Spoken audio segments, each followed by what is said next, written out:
set in the off season. I think he was doing a number of other things or just random things.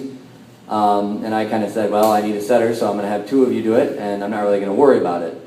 I think the adjustment back was a little harder than he would have liked to admit. He probably would never say that to me, though, because I know that he's just not that type of player. But he kind of took every criticism from me early in the season, and me being a setter myself, I was probably the hardest on them out of anybody on the team. So every day I'd say, it's not good enough, and I would sit there for literally 50 sets, and I would just say no, no, no, no, and then every 10th one would maybe be a yes. And I'm sure he was just like, God, this isn't perfect. But I think that's kind of what I was striving for, and I know it's in there, and I was just doing my best to get it out. On a team with quite a few individuals with immaturity problems, a lot of them, it's hard to be a standalone leader, and I don't think any of my seniors were really vocal or aggressive, and Jeff kind of realized that, but it was kind of hard with having more juniors on the team, I imagine. But he really got mad at himself. I kind of took him aside one day and said, listen, if you can be critical with your teammates, but you need to be, and he was like, I need to be perfect, and I said, yes. If you are, you're allowed to say those things. You're allowed to say you're not trying hard enough. I am. And it's kind of one of those things that the guys needed at times. It's a stop-and-go sport, so it's hard to get going all the time. But he was great about that. He would get increasingly frustrated with his own mistakes, but still would keep playing and make the next time he did something better. So, you know, it's kind of one of those things where I'm like, calm down, but at the same time, like, let the other guys see that you're getting frustrated with what you're doing and you're putting your emotion in every point.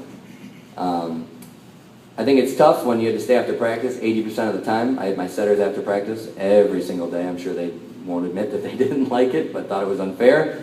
But I never really heard any complaints from them. He was another guy who wanted to play everything. During the middle portion of the year, I was having my setters hit a little bit too. And I think they got a little carried away with that, a little too excited about it. And, you know, run all these plays and stuff like that. And I was like, all right, I got to get back to setting a little bit here.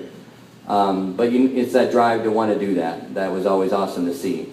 I know we sat down at the end of the year and I said, next year you're going to have another opportunity to play. It's going to be different. It's going to be challenging. But I think you're going to like it because your drive and your passion is going to start becoming evident when you're around more guys, again, that are passionate and are going for every ball. They're doing everything they can. They're holding themselves accountable. So I'm really excited for him next year to kind of get that exposure and kind of experience. After one point in the season, we had a really bad day. And I kind of told him, I said, these hitters were complaining about your sets. And instead of saying, well, you know, I had bad passing or screw them, they weren't really trying to keep it in play, he just said, all right. And the next day he went to those three hitters after every set and said, what do you want? What do you want? What do you want? And it's kind of one of those selfless things to be able to say, I'll change what I need to, and, you know, it'll maybe help you, or if not, at least I'm doing the best that I can.